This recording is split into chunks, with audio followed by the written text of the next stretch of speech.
So this is the bearing housing, and we checked the housing already, and the condition is still in good condition. So for now we will assemble this. Now we will fix the bearing here.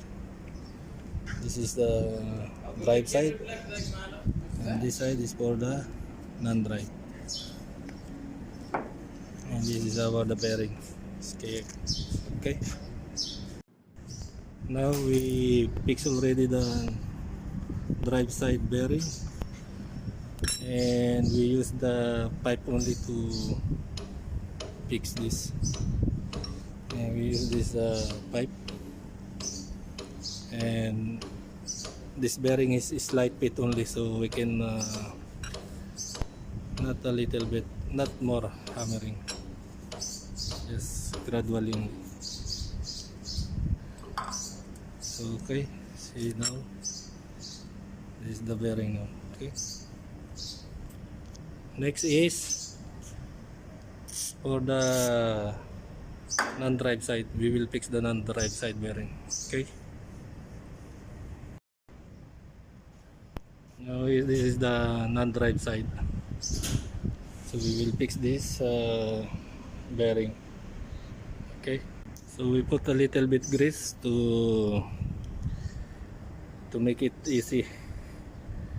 Okay, so now this is the bearing. Okay,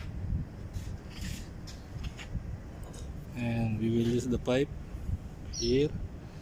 This pipe, the diameter is exactly on the end race, and we will little bit hammer it.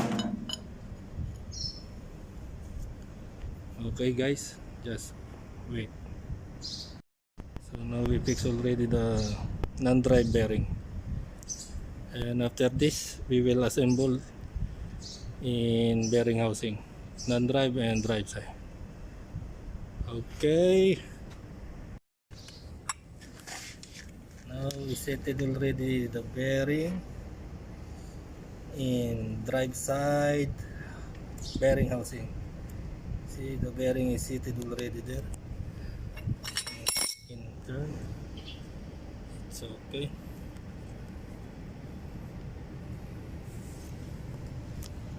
Okay, to be continued. So yes,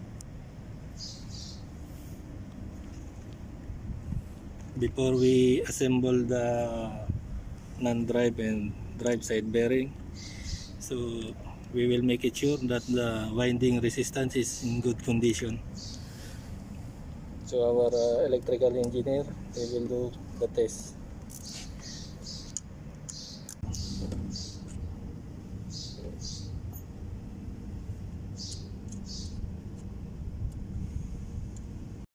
Okay, they check the ohms. Winding. Okay, this is normal.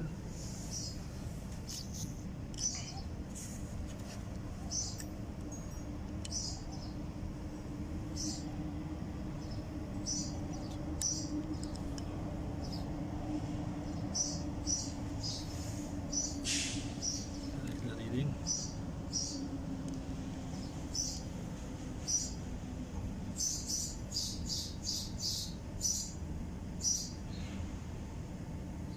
Okay,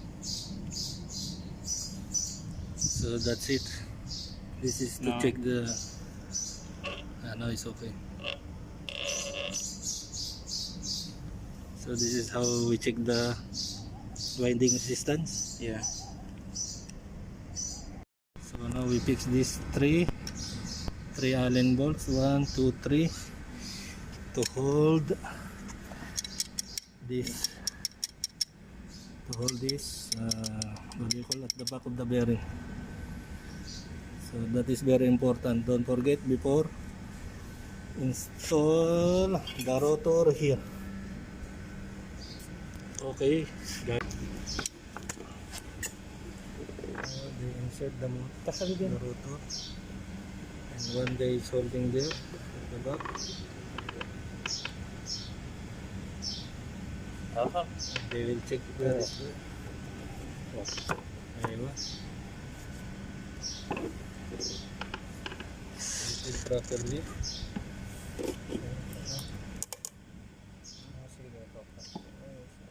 So, okay now.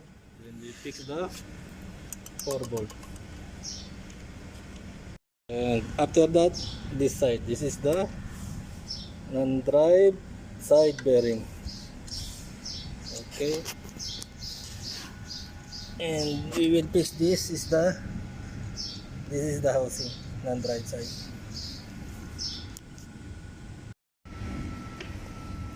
Okay, this is the non-drive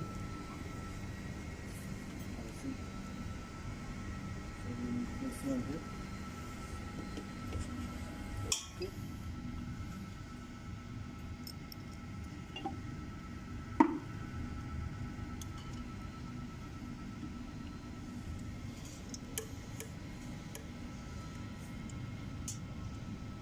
Ayun. After that, we will hammer it.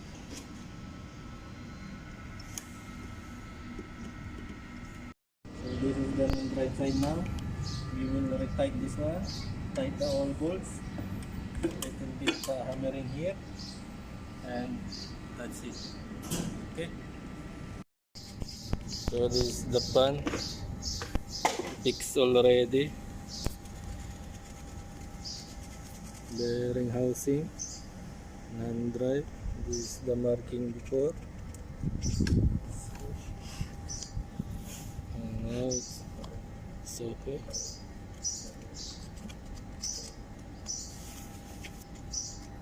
So now this is the result.